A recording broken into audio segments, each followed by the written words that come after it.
Hello everyone, PKB REET 100 test series के अंतर्गत आज हम करेंगे Andhra Pradesh TET 2017 level 2 CDP के क्वेश्चन।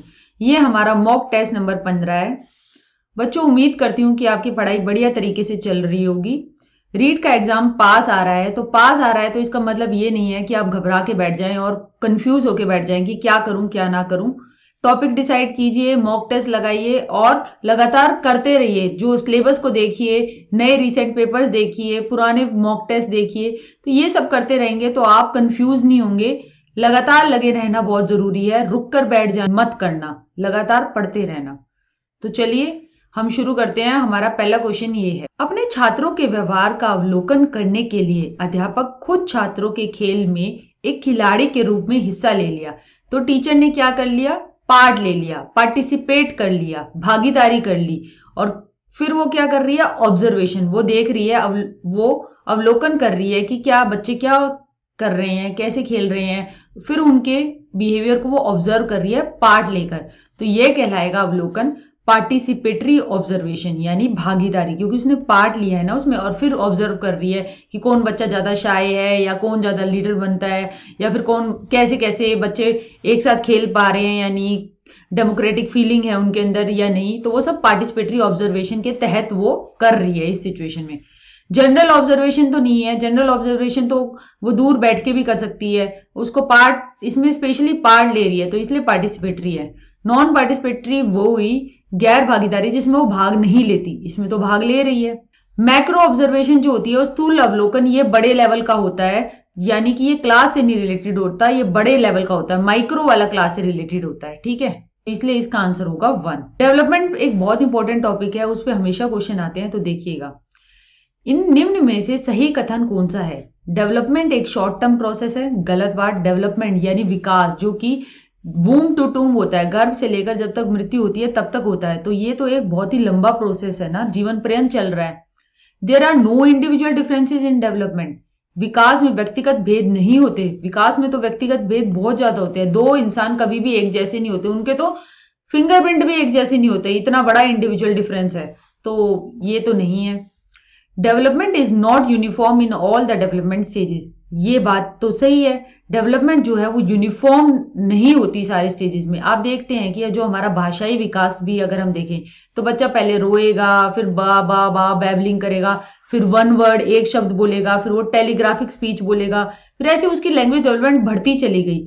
मगर क्या कॉग्निटिव डेवलपमेंट इसी स्पीड से बढ़ती है? नहीं, कॉग्निटिव डेवलपमेंट अलग लेवल से बढ़ती है। जो प्री ऑपरेशनल चाइल्ड में, जैसे पियाजे ने कहा, जो बच्चा होता है उसकी थिंकिंग, उसकी डेवलपमेंट थिंकिंग की वो अलग होती है फॉर्मल ऑपरेशन से। तो एक यूनिफॉर्म नहीं है, कि बढ़ती जरूर है मगर वो एक यूनिफॉर्म नहीं है कि इतनी ही दर पे बढ़ेगी। Development is not predictable. Development predictable है, विकास पूर्व कथनीय है। विकास के बारे में तो हम बता सकते हैं कि हमारी ऐसे ऐसे डेवलपमेंट होगी, मगर हाँ उसकी दर नहीं बता सकते, जो कि हमारा थर्ड ऑप्शन में था।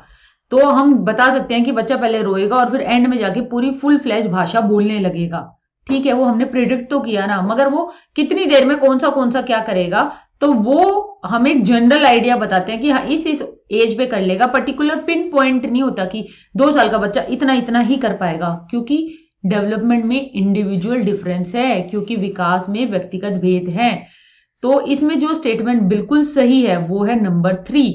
विकास सभी विकास दशाओं में एक जैसा नहीं होता।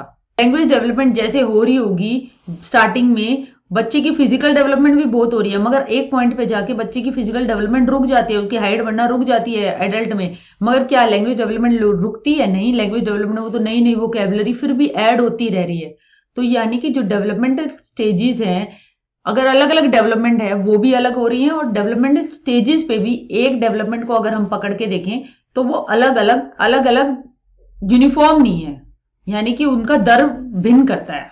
भाषा विकास की दशाओं में तीसरी दशा कौन सी है? अब भाषा विकास की कई दशाएं हैं। सबसे पहले आती है प्री स्पीच स्टेज या फिर प्री लिंगुअल स्टेज, यानी फुल फ्लैश्ड बच्चा बोलने से पहले वाली स्टेज, जिसमें बच्चा क्रिंदन क्राई करता है, कूइंग करता है, वो 0 से 6 महीने तक होती है, ठीक है। तो प्री लिंगुअल स्टेज तो आ गई हमारी पहली पूर्व भाषा संबंधी दशा। इसके बाद आती है बैबलिंग स्टेज, जिसमें बच्चा ब ब ब ब द द द द ये सब करता है। 6 से 8 महीने का ये बच्चा करता है, ठीक है। तो ये आ गई हमारी दूसरी स्टेज, बैबलिंग।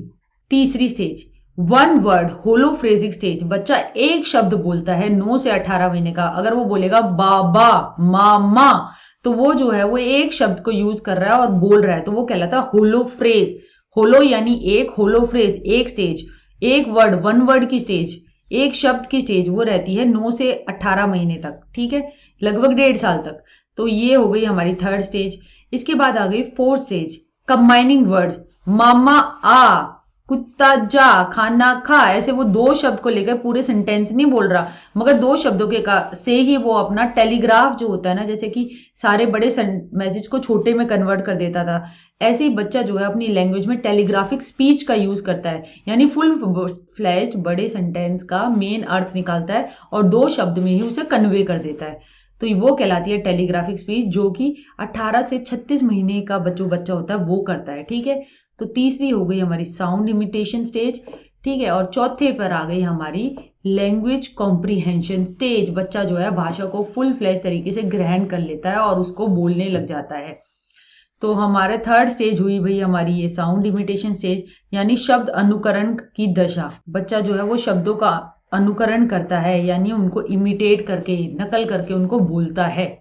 ये आप देख सकते हैं, पहली है हमारी प्रीलिंगुअल, दूसरी है बैबलिंग, तीसरी है होलोफ्रेज और चौथी है टेलीग्राफिक, और 5वें नंबर पे बच्चा जो है फुल लैंग्वेज बोलने लग जाता है, जिसमें सिंटैक्स, रूल बाउंड और सारी चीजें होती हैं। अचेतना व्यवस्था में दबे भावों को बाहर निकालने की प्रविधि जो सिगमंड फ्रॉइड ने कहा नहीं किया, सिगमंड फ्रॉइड ने इनमें से कौन सा मेथड, कौन सी टेक्निक नहीं कही है? भाई फ्री एसोसिएशन तो उसने कही थी, उसने कहा था कि काउच पे वो बंदे को बिठा देता था सोफे पे और कहता था जो मन में विचार रहे हैं, जो भी बातें आ रही है उनको आराम से अपनी सारी बातें कहो। इस तरीके से जो अनकॉन्शियस में दबी हुई रिप्रेस्ड फीलिंग्स होती थी, डिजायर होते थे या फिर कोई भावना होती थी गिल्ट की, तो वो बाहर आ जाती थी। तो ये तो था, हमें बताना है जो नहीं था, तो 1 तो नहीं हो सकता। गेस्टाल्टिज्म, गेस्टाल्टिज्म जो है ना वो तो हमारा गेस्टाल्टवादी है, जो कि होल की, पूर्ण की बात करते हैं। हाँ भाई ये तो अलग धारा ही अलग है, सिगमंड फ्रॉइड की तो साइको एनालिसिस है, गेस्टाल्टिज्म तो एक अलग स्कूल ही है साइकोलॉजी का। तो यही आंसर है। अगले देख लेते हैं हम, ड्रीम एनालिसिस। हाँ, सपनों के बारे में वो बातचीत करता था कि सपनों में क्या दिख रहा है, और फिर वो जो सपनों में बातें दिखती थी उस पे वो फिर उन्हें नोट करता था और उन पे बताता था कि आपके अनकॉन्शियस में, आपके सपनों में वही चीज आ रही है, जो ऐसी फीलिंग जो कि आपकी दबी हुई है, जो आप पूरा नहीं कर पाए, या फिर जो आपकी दबी हुई चाहते हैं, तो वो ड्रीम्स को भी एनालाइज करता था। तो ये तो टेक्निक थी, इसलिए ये भी नहीं हो सकता। हिप्नोसिस, सम्मोहन। हाँ, सम्मोहन जो था वो सिगमंड फ्रॉइड के अनकॉन्शियस को रिवील करने का एक मेथड था, यानी कि जैसे कि आप पुरानी फिल्मों में देखते हो ना, धागा लटका के ऐसे ऐसे करना और फिर पूछना क्या हो रहा है, क्या हो रहा है, वो सब हिप्नोसिस है। तो वो फ्रॉइड वाले में हाँ अनकॉन्शियस को रिवील करने के लिए ये यूज किया जाता था, तो ये भी किया जाता, तो इसलिए ये भी नहीं है। और गेस्टाल्टिज्म इसका आंसर है। समाग्रती, इसमें होल की बात की जाती है, जिसके अंदर डिफरेंट लॉज है, जैसे लॉ, प्रॉक्सिमिटी, पास का सिद्धांत। तो इस तरीके से व्यक्तित्व के विकास पर अनुवांशिकता के प्रभाव को यह अध्ययन समर्थन करता है। भाई ये समर्थन करता है पियर्सन ने, जिसने कि डार्विन जो थे ना, उनकी फैमिली हिस्ट्री को ट्रेस किया कि कैसे कैसे किसने किससे शादी की, कैसे बच्चे हुए, ये सारा, और स्टैटिस्टिक्स मेथड यूज करे। पियर्सन ने जो है प्रोडक्ट मूवमेंट कोरिलेशन, इस तरीके के बहुत सारे स्टैटिस्टिकल टेक्निक्स यूज करी, जिससे दिखाया गया कि ये गुण ऐसे आए और नहीं आए। तो ये डार्विन की फैमिली पे उनकी स्टडी थी, और जिससे कि व्यक्तिगत मतभेद या अनुवांशिकता, इन सारी चीजों पे क्या प्रभाव होता है वो निकल कर आया था। बाकी तीनों इसके ऑप्शन नहीं है, इसका आंसर 1 है। बच्चे अपने साथियों के साथ करने वाली पहली सामाजिक क्रिया कहलाने वाला खेल क्या होता है? देखिए, बच्चे की जो खेल है उसकी बहुत सारी स्टेजेस होती है। मिडरेट पार्टन जो थी उसने डिफरेंट टाइप्स ऑफ प्ले की बात की थी, ठीक है। सबसे पहला होता है सोलिटरी प्ले, यानी एकाकी खेल, जिसमें बच्चा अकेला खेलता रहता है। बर्थ से 2 साल तक का बच्चा अकेला खेलता है अपने खिलौनों के साथ, वो किसी और के साथ ना तो पास जाता है ना किसी और बच्चों के साथ मिलकर खेलता, ठीक है। फिर दूसरी आती है हमारी सोलिटरी प्ले के बाद पैरेलल प्ले, यानी समानांतर खेल, जो कि इस क्वेश्चन का भी आंसर है कि बच्चा अपने साथियों के साथ करने वाली पहली सामाजिक क्रिया। इसके अंदर बच्चा जो है वो खेलता तो अकेला है, मगर उसके आसपास भी और बच्चे बैठे होते हैं। आप देखिए जैसे प्री स्कूल में जाने वाला, जैसे एलकेजी यूकेजी में जाने वाला बच्चा, और बच्चे भी खेल रहे होते हैं। बच्चा अपने खिलौने से खेल रहा है, मगर वो कई बार दूसरे का भी खिलौना ले लेता है। तो ये क्या हुई, उसमें एक उसने सबसे पहले सामाजिक क्रिया करी, तो इसलिए ये है पैरेलल प्ले, जो कि इसका आंसर भी है। फिर तीसरा आता है एसोसिएटिव प्ले। इसके अंदर बच्चा बिल्कुल पूर्ण तरीके से खेलने लग जाता है। वो एक दूसरे का मटेरियल शेयर करते हैं, मगर वो अपनी स्टोरी लाइन पे खेलता है। यानी कि वो एक दूसरे का मटेरियल तो शेयर कर रहे हैं, मगर वो अपना जो खेल खेलना होता है उसको खेलता है। तो ये हो गया एसोसिएटिव। इसके बाद आ गए कोऑपरेटिव प्ले। कोऑपरेटिव प्ले के अंदर जैसे फुल फ्लैश गेम तो नहीं होते, जैसे कि एंड की स्टेज होती है गेम्स विद रूल्स, जो कि 6 एंड अबव होते हैं, जिसके अंदर जीत हार जो है, कैप्टन है, रूल्स हैं, वो सारी बातें होती हैं। मगर कोऑपरेटिव प्ले जो से एक स्टेप पीछे होता है, इसके अंदर सब मिल बांट के एक गेम बना लेते हैं, जिसका एक कॉमन गोल होता है और रोल ले लेते हैं, यानी ड्रामेटिक्स ज्यादा होता है। फुल फ्लैश्ड गेम नहीं होता, जैसे कि जो बड़े लोग खेलते हैं। जो बड़े लोग वाला गेम, जैसे क्रिकेट का गेम जिसके अंदर एक एम्पायर होगा, 11-11 प्लेयर होंगे, वो सब उसकी शुरुआत गेम्स विद रूल की शुरुआत होती है 6+ ईयर्स में। तो इसमें हमारा ये आएगा कि हमारा पैरेलल प्ले के अंदर जो है वो बच्चा एक दूसरे से खिलौने तो ले लेता है, मगर अपना खेलता रहता है। तो वो खिलौनों का आदान प्रदान करना वो भी एक सामाजिक है। कोऑपरेटिव प्ले के अंदर भी बच्चा जो है वो कर रहा है, मगर इसमें अलग अलग रोल भी ले रहा है। चल तू ये बन जा, चल मैं ये बन जाऊं। ये एरोकेंट खेल, शायद कोई अखंड खेल, यानी कि ये तो मैंने पढ़ा नहीं है ये कौन सा प्ले होता है। इसका आंसर जो है वो 2। अब ये हमारी इंस्टिंक्ट्स दे रखी हैं जो कि जन्मजात होती हैं, उससे रिलेटेड संवेग हैं। मैकडूगल ने ये जो दी थी, ये वो इंस्टिंक्ट्स हैं। उसने कहा था कि 14 इंस्टिंक्ट्स होती हैं और उन पे आधारित 14 जो होते हैं संवेग होते हैं उस पर आधारित। तो इन जोड़ियों को हमें देखना है कि इनमें से कौन सी सही है। सबसे पहला है पेरेंटल अर्ज, यानी कि माता पिता जो है वो प्यार कर रहे हैं, तो वो क्या है, एक टेंडर इमोशन है, लव है, यानी कि वात्सल्य है। तो एंगर थोड़ी हो सकता है, उससे रिलेटेड संवेग तो है टेंडर इमोशन, यानी प्यार का इमोशन। क्यूरियोसिटी, यानी कि जानने की जिज्ञासा, उत्सुकता, उससे रिलेटेड क्या होता है, वंडर, आई वंडर, मैं सोचता हूं, तो वो सब वंडर वंडर वाली फीलिंग जो आती है वो इसके रिलेटेड संवेग है। फियर नहीं है इससे रिलेटेड संवेग। लाफ्टर यानी हंसना, उससे रिलेटेड संवेग है उत्साह, अम्यूजमेंट, खुशी, तो ये तो सही है। स्ट्रक्चर, यानी कि आपका एक स्ट्रक्चर है, निर्माण है, उससे रिलेटेड, निर्माण कैसे रिलेटेड, क्या कौन सा संवेग होगा। आप देखते हैं ना, निर्माण करना किस में, सृजनात्मकता के अंदर होता है। तो यानी निर्माण से रिलेटेड जो होगा संवेग वो होगी क्रिएटिविटी। एडोरेंस नहीं होगी, जुगुप्सा नहीं होगी। तो हमने देखा पेरेंटल अर्थ से रिलेटेड है लव, क्यूरियोसिटी से रिलेटेड है वंडर, आपके स्ट्रक्चर कंस्ट्रक्शन से रिलेटेड है क्रिएटिविटी। ये तीनों गलत थे, हमने उसके सही वाले भी मैंने आपको बता दिए। तो हंसी खुशी इनसे रिलेटेड है अम्यूजमेंट, ये बिल्कुल सही दे रखा है, तो ये इसका आंसर है। ये मैकडूगल ने 14 इंस्टिंक्ट दी थी और उसी से रिलेटेड 14 इमोशंस की ये पेयरिंग करी थी। पियाजे के संज्ञानात्मक विकास दशाओं में अविपर्यात्मक भाव का लोप इस दशा से संबंधित है। Lack of concept of irreversibility, यानी बच्चे को यह समझ में नहीं आ रहा कि मैं पानी जो है वो चौड़े गिलास में डाल दूं या लंबे गिलास में डाल दूं, सेम ही रहता है, वो इरिवर्सिबल नहीं कर पा रहा उसे। तो ये जो है ये प्री ऑपरेशनल स्टेज के अंदर होती है, 2 से 7 वाली। ठीक है, इसके अंदर बच्चा ये नहीं कर पाता, सीधा साधा इसका आंसर है पूर्व परिचालन अवस्था। कॉन्क्रीट के अंदर ये सारी चीजें करने लग जाता है, कंजर्वेशन, रिवर्सिबिलिटी, सारी चीजें करने लग जाता है। मगर कॉन्क्रीट के अंदर, तीसरी वाली के अंदर जो है बच्चे को एब्स्ट्रैक्ट थिंकिंग नहीं होती, और चौथे वाले में वो एब्स्ट्रैक्ट थिंकिंग भी आ जाती है बस। तो हमें यहाँ पे पूछा था इरिवर्सिबिलिटी कौन सी से रिलेटेड है, वो है सेकंड से, 2 से 7। किसी व्यक्ति के भावी उपलब्धि को सूचित करने वाला वर्तमान निष्पादन है, वो है आपका एप्टीट्यूड। अगर आपको प्रॉपर ट्रेनिंग दी जाए उसमें, तो आप भविष्य में उसमें बहुत अच्छा कर सकते हैं। इसलिए जो होता है 12th के बाद, पहले जैसे जेबीटी के एंट्रेंस होते थे तो उसमें टीचिंग एप्टीट्यूड का एक पोर्शन होता था।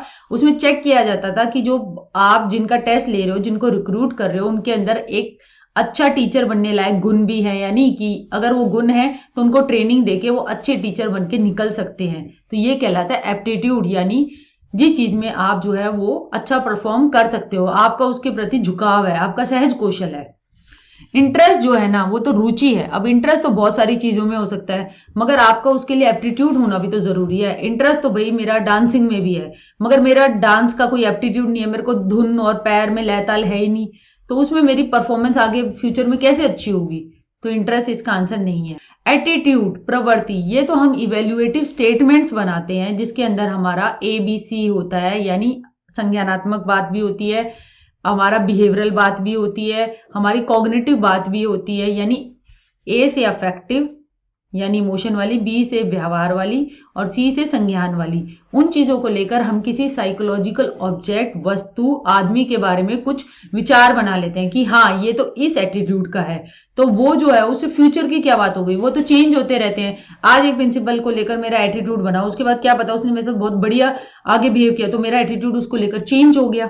तो फ्यूचर अचीवमेंट की थोड़ी इसमें बात है। परफॉर्मेंस जो है वो करंट की है, मगर फ्यूचर में भी वो रहेगी या नहीं रहेगी तो वो नहीं डिटरमाइन करती। परफॉर्मेंस जैसे कि आप आज मैथ में बहुत अच्छा परफॉर्म कर रहे हो, मगर क्या पता कल को आप जो है उसकी आपकी रुचि ना रहे, या फिर आपको ऐसे एक्सटर्नियस वेरिएबल आए कि आपने मैथ ही छोड़ दिया, आपको मैथ्स का अच्छा ट्यूशन या फिर आपने किसी और सब्जेक्ट में आप चले गए, तो वो फ्यूचर परफॉर्मेंस से थोड़ी रिलेटेड हुआ। परफॉर्मेंस करंट वाली है, करंट अच्छी हो और उसमें वो आपको दिखाए कि आप फ्यूचर में बढ़िया कर सकते हो, उस चीज को मेजर करने का टेक्निकल टर्म्स में साइकोलॉजी में जो शब्द है वही वो है aptitude. Second, stage of obedience for avoiding punishment, यानी कि दंड से छुटकारा पाने के लिए विधेयता। ये कॉलबर्ग की जो मोरल डेवलपमेंट थी उसके 3 लेवल्स होते हैं और पहले लेवल की पहली स्टेज ही यही है। यानी कि आप जो है जो बड़े बोलते हैं उसको बिना क्या सोचते हैं कि नैतिकता बाहर से है और वो जो बोल रहे हैं उसको मान लो ताकि आप जो है पनिशमेंट से बच सको, यानी कि आपको दंड ना मिले, ये है। तो ये जो है ये प्री कन्वेंशन मोरालिटी के अंदर है, तो ये इसका डायरेक्ट आंसर है। कन्वेंशनल जो है वो लेवल 2 होती है।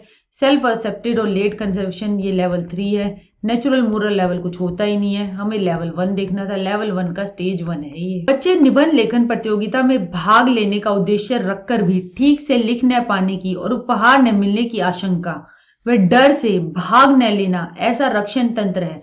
यानी कि मैं जो है क्या पता जीतूं या ना जीतूं, और फिर जो है क्या मुझे प्राइज मिले या ना मिले, और उस चक्कर में मैंने पार्ट ही नहीं लिया, तो वो डिफेंस मैकेनिज्म कराएगा विड्रॉल, यानी प्रत्याहरण। यानी कि आप पार्टिसिपेट ही नहीं कर रहे, आपने उस कंपटीशन से अपने आप को विड्रॉ कर लिया, यानी हटा लिया। प्रेशन जो होता है ना वो तो यह है कि एक स्टेप पीछे की ओर जाना, यानी कि एक बड़े का बच्चे की तरह फूट फूट कर रोना। आइडेंटिफिकेशन, यानी आप किसी और से अपने आप को आइडेंटिफाई करते हो कि जैसे कि मैं तो जो है जैकी चैन जैसी मेरी मैं मार्शल आर्ट्स कर सकता हूं, तो वो उस तरीके की आइडेंटिफिकेशन हो जाती है। प्रोजेक्शन, अपने दोषों को दूसरे के ऊपर मढ़ देना, नाच न जाने आंगन टेढ़ा। आप अगर खुद एग्जाम में क्वालिफाई नहीं हो रहे हैं तो उसका दोष जो है किसी और पे दे देना, तो वो कहलाता है प्रोजेक्शन। इसमें आप पार्टिसिपेट ही नहीं कर रहे, तो इसलिए इसका आंसर है विड्रॉल। प्रमिला को सरकारी आवासीय कॉलेज में प्रवेश मिला, कॉलेज उसे पसंद है, यानी कि प्रमिला ये है और ये है कॉलेज।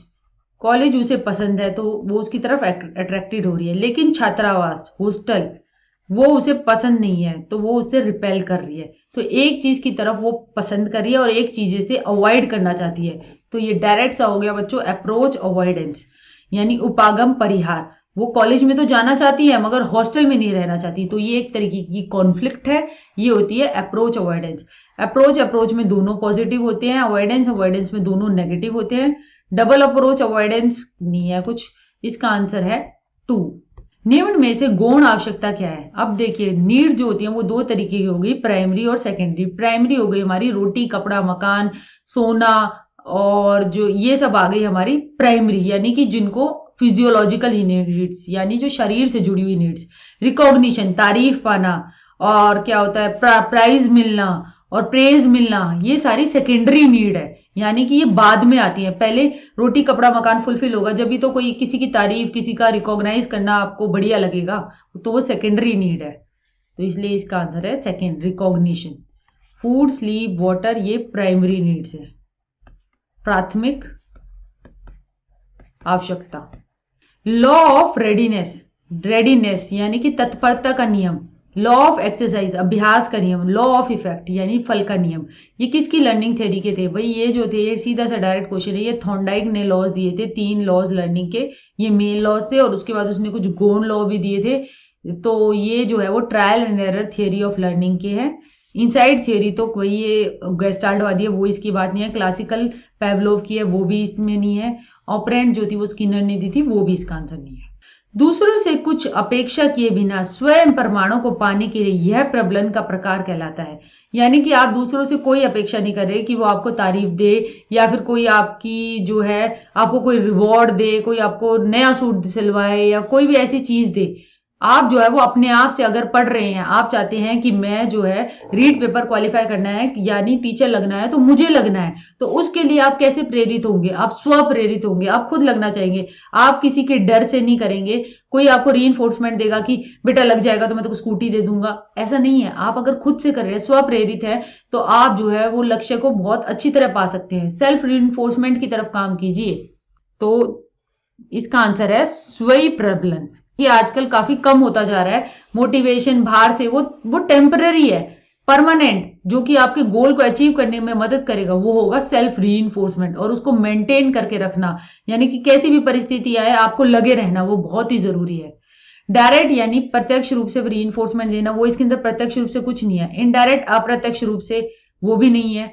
सेल्फ से यानी खुद से जुड़ी हुई रीइंफोर्समेंट है। नेगेटिव रीइंफोर्समेंट यानी कि नेगेटिव रीइंफोर्समेंट के अंदर तो ये होता है कि आप जो है वो विड्रॉ कर लेते हो ऐसी सिचुएशन जो कि किच किच कच कच कर रही है, यानी कि बर्तन मांजना और ये सारा, और तब हो रही है स्ट्रेंथनिंग बिहेवियर की, अब तू पढ़ाई कर ले, तो वो कहलाती है नेगेटिव रीइंफोर्समेंट। इसमें आप बर्तन मांजना वगैरह वो सारी चीजें कोई भी नहीं रिलेटेड, आप खुद से चाहते हो मैं नौकरी लगूं ताकि मेरा खुद के आपके कुछ गोल कुछ सपने आप पूरा करना चाहते हो, तो वो कहलाती है खुद के स्टैंडर्ड से रिलेटेड रीइंफोर्समेंट, सेल्फ रीइंफोर्समेंट, स्वयं प्रबलन। इस स्मृति प्रकार में किसी भी विषय को अधिक समय तक याद रखना संभव है। ये है भाई एक्टिव मेमोरी।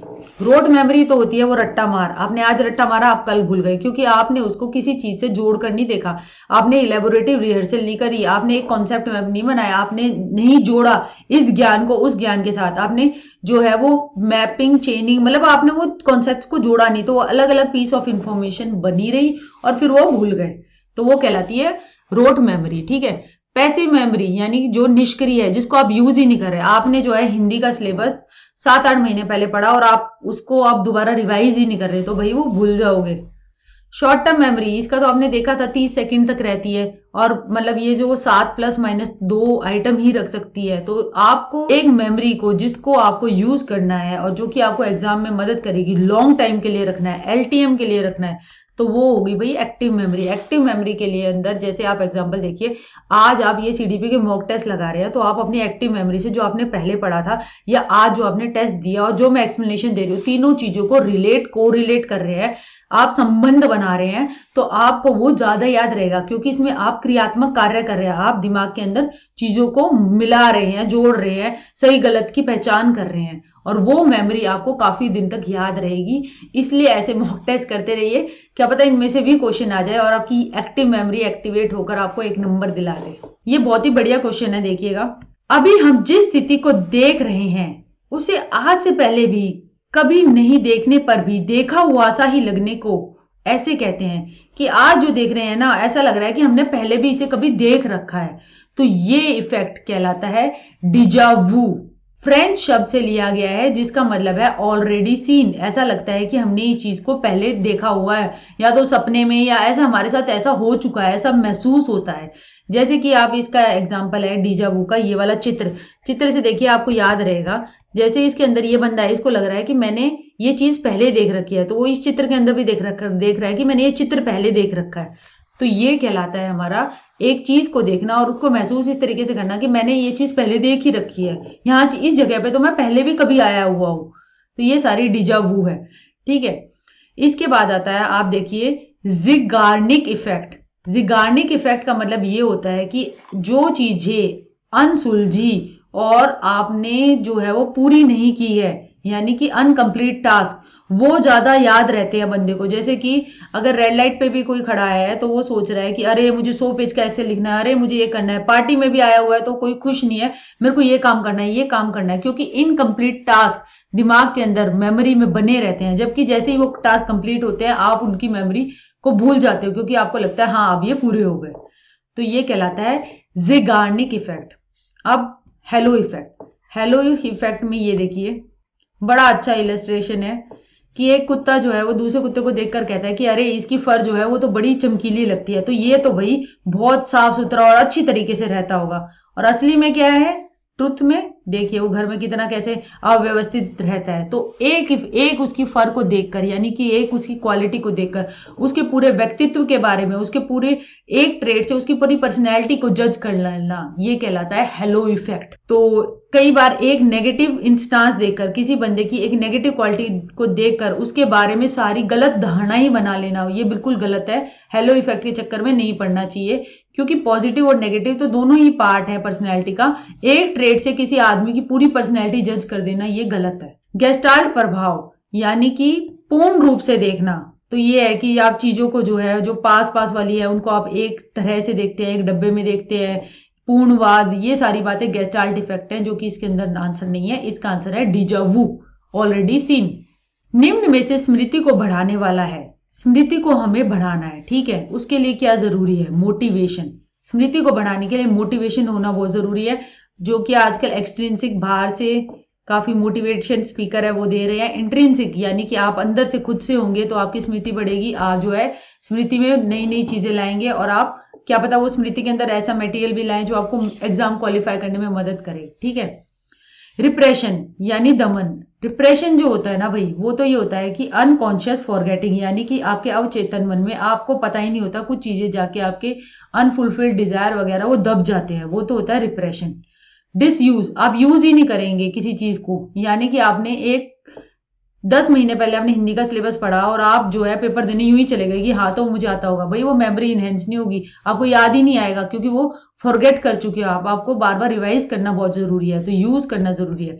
इंटरफेरेंस, जो कि हमने देखा था हमारा प्रोएक्टिव और रेट्रोएक्टिव दो तरीके का होता है, जो तो हमारी मेमोरी को तंग करता है। रेट्रोएक्टिव के अंदर क्या होता है, आप जो है वो इंडक्शन पे रोटी बनाना सीख गए हो, ठीक है, इस कारण आप जब गैस की जो रोटी बनाना है उसको भूल चुके हो, तो यानी कि आप पुरानी लर्निंग को याद नहीं कर पा रहे नई लर्निंग होने के कारण, तो वो कहलाती है हमारा रेट्रोएक्टिव इंटरफेरेंस, ठीक है। और प्रोएक्टिव क्या होती है, प्रोएक्टिव जो होती है ना उसके अंदर ये होता है, जैसे कि आप गाड़ी चला रहे हो इंडिया में राइट साइड से, और फिर आप जो है नई गाड़ी चलाने लग जाते हो, यूरोप में आ जाते हो आप, या फिर तो वहां पे लेफ्ट साइड में चलानी है, तो मगर जो इंडिया वाली पुरानी लर्निंग जो थी वो आपको नई लर्निंग करने में दिक्कत पैदा कर रही है, तो वो कहलाएगी हमारी प्रोएक्टिव इंटरफेरेंस। ये तो आपकी मेमोरी में दिक्कत कर रही है। हमें बताना है कि मेमोरी को, स्मृति को कौन बढ़ाता है, वो बढ़ाती है भाई मोटिवेशन।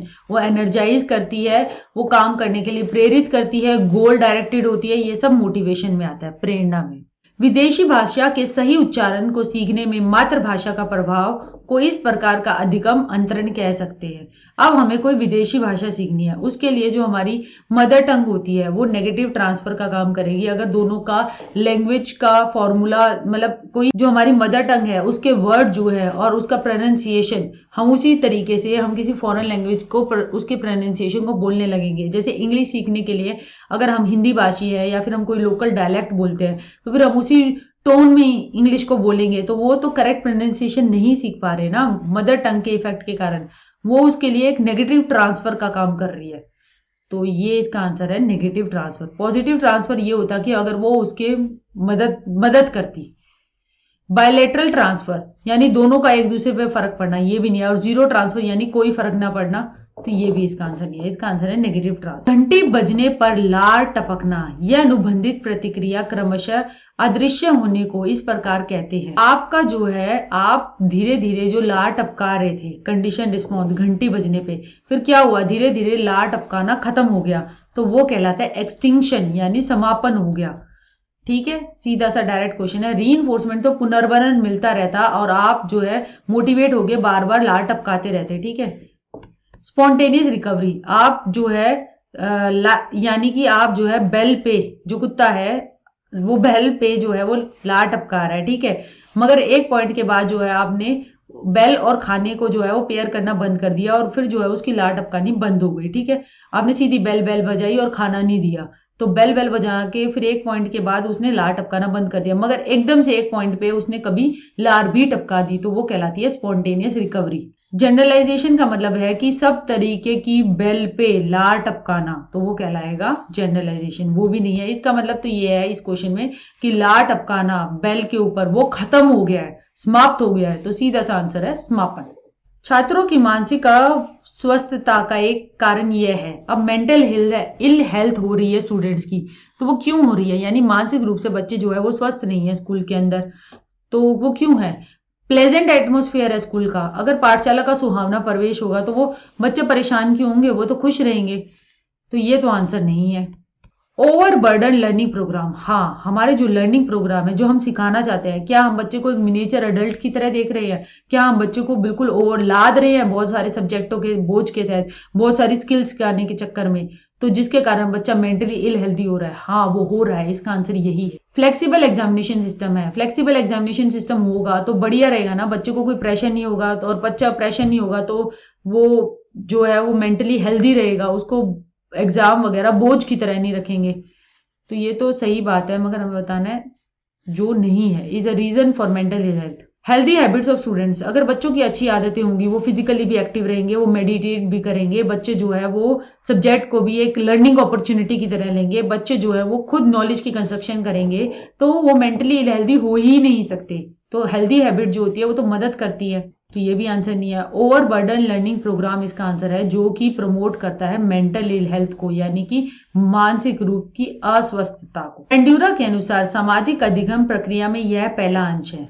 सबसे पहला क्या अंश है, अटेंशन, आप किसी चीज को देखते हो, फिर आप जो है उसको रिटेन करते हो, दिमाग में उसकी इमेजेस बनाते हो, तीसरा आप उसे रिप्रोड्यूस करते हो कि कैसे कैसे क्या करना है, और चौथा अगर रीइंफोर्समेंट खुद से मिलती है, बाहर से मिलती है, डायरेक्ट मिलती है, इनडायरेक्ट मिलती है, तो आप उसको फिर दोबारा करोगे या नहीं करोगे। तो पहला स्टेप जो हो गया अटेंड करना एक मॉडल को, तो इसका आंसर है अवधारण। निम्न में से ब्रूनर के शिक्षण सिद्धांत से संबंधित नहीं है, ब्रूनर के शिक्षण सिद्धांत से संबंधित नहीं है, वो है एनालिसिस। वही एनालिसिस जो दिया था ना, वो तो ब्लूम ने दिया था अपनी कॉग्निटिव डोमेन की टेक्सोनॉमी के अंदर। ठीक है, अब देखा जाए रेडीनेस। हाँ, रेडीनेस का है कि तत्परता होगी, बच्चा तैयार होगा तो वो सीख सकता है। कंटेंट का कंस्ट्रक्शन जो है आप तीनों मोड में दो, आप इनएक्टिव भी दो, जिस आप आइकॉनिक भी दो, जो कि बच्चा बिल्कुल डायरेक्ट देख सकता है, इनएक्टिव में वो बता सकता है, यानी कि एक छोटे बच्चे से पूछोगे कि घर से स्कूल का क्या रास्ता है, तो वो आपको डायरेक्शन सहित ले जाएगा। आइकॉनिक के अंदर वो आपको मैप बना के दे देगा, सिंबॉलिक, यानी कि वो भाषाई शब्दों में आपको बता देगा कि यहाँ से दाएं मुड़े, यहाँ से बाएं मुड़े। सीरियल ऑर्डर, हाँ, सीरियल ऑर्डर के बारे में उसने कहा था कि आप किसी भी स्टेज पे किसी भी बच्चे को कैसा भी कंटेंट दे सकते हैं, जिसके अंदर कल्चर, टीचर का बहुत इंपॉर्टेंट रोल है, बच्चे को डिफरेंट मोड्स ऑफ रिप्रेजेंटेशन में लेके जाए। आप जो है कई बार बड़े भी जो होते हैं ना, तो वो इनएक्टिव मोड को यूज कर लेते हैं जब बहुत डिफिकल्ट टास्क हो, यानी कि कोई मैथ की बहुत बड़ी प्रॉब्लम आई और वो इस तरीके से नहीं कर पा रहे, तो वो इनएक्टिव मोड ऐसा नहीं है कि वो सिर्फ बच्चे से जुड़ा हुआ है, वो प्रॉब्लम से भी जुड़ा हुआ है। तो इसलिए ये टीचर का जरूरी है कि ये डिफरेंट मोड्स में करिकुलम को प्रेजेंट करे। करिकुलम के बारे में ब्रूनर ने कहा था कि स्पाइरल करिकुलम देने की जरूरत है, तो ये सारी बातें की थी उसने, एनालिसिस की बात नहीं की थी। हाँ, ब्रूनर के लिए भी बच्चा जो है वो एक्टिव कंस्ट्रक्टर है, यानी कि बच्चा जो है वो ज्ञान की संरचना करता है, मगर पियाजे से भिन्न ये कहता है कि टीचर का भी, कल्चर का भी रोल होता है। एक स्कूल के अंदर 151 बच्चे हैं, प्राइमरी स्कूल के अंदर। आरटीई एक्ट यानी राइट टू एजुकेशन जो है उसमें 2009 के तहत कितने टीचर होने चाहिए, यानी 30 बच्चों पे एक टीचर होना चाहिए। अब ये है 150, तो 150 को 3 से कर दो, ये आ गए 5 टीचर, और एक जो रह गया वो हो गया उनका हेड टीचर, तो हमारे 5 प्राइमरी टीचर और एक हेड टीचर इसका आंसर हुआ।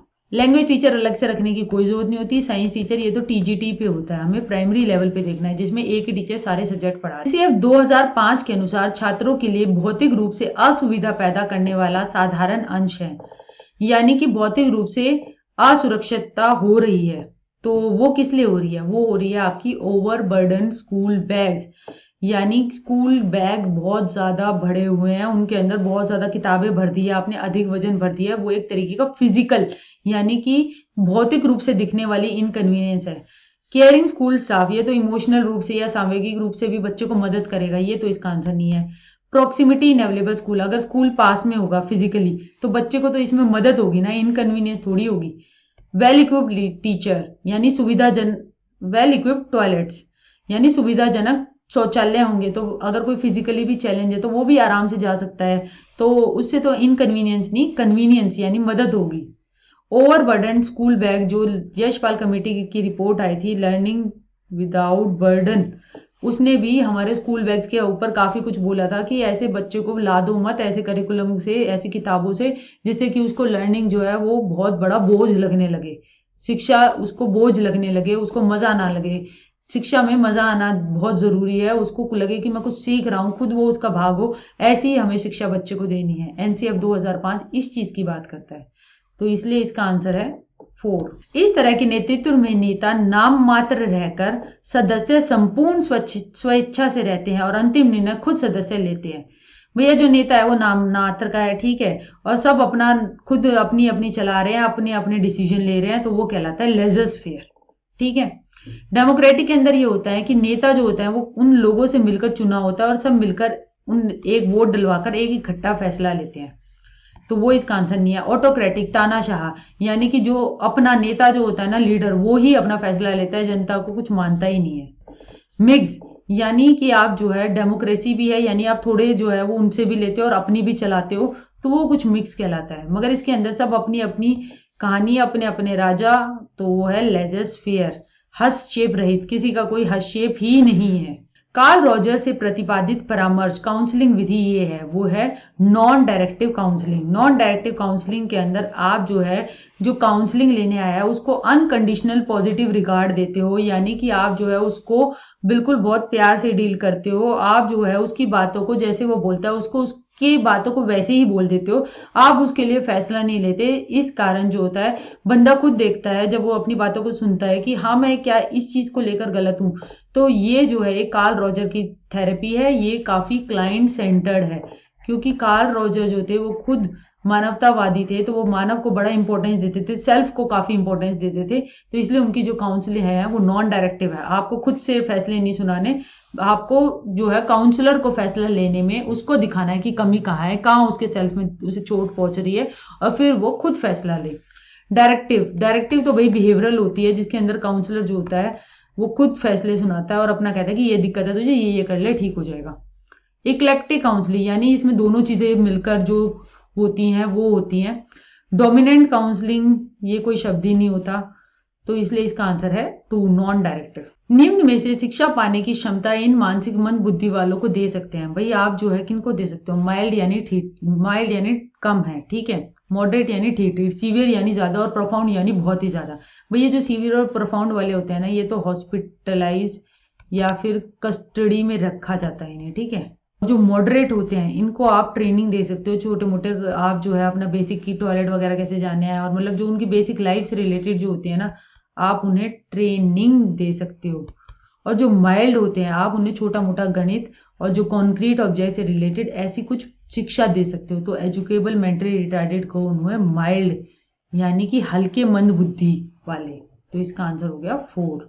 निम्न में से भौतिक संसाधन कौन है, साइंटिस्ट, वाटरफॉल या फॉर्म फील्ड्स या जू। ये जो हो गए भाई, ये तो तीनों हो गए हमारे फिजिकल यानी भौतिक संसाधन, इंटेलेक्चुअल दिमाग से, बुद्धिजीवी, ये सब कौन है, ये हमारा एक साइंटिस्ट, वैज्ञानिक, जो कि भौतिक संसाधन है, जो कि एक ह्यूमन रिसोर्स के अंदर आता है, जिसको यूज किया जाए, जो कि आपको मदद करेगा, तो इसलिए इसका आंसर है साइंटिस्ट। निर्माणात्मक आंकलन में पर्ची परीक्षा के लिए दिए जाने वाला भारत्व है, यानी स्लिप टेस्ट इन्होंने भाई उस तरीके से कहा है कि जो एग्जाम कंडक्ट करते हैं ना, तो यानी जो पेपर देते हैं तो उसकी कितनी वेटेज होनी चाहिए।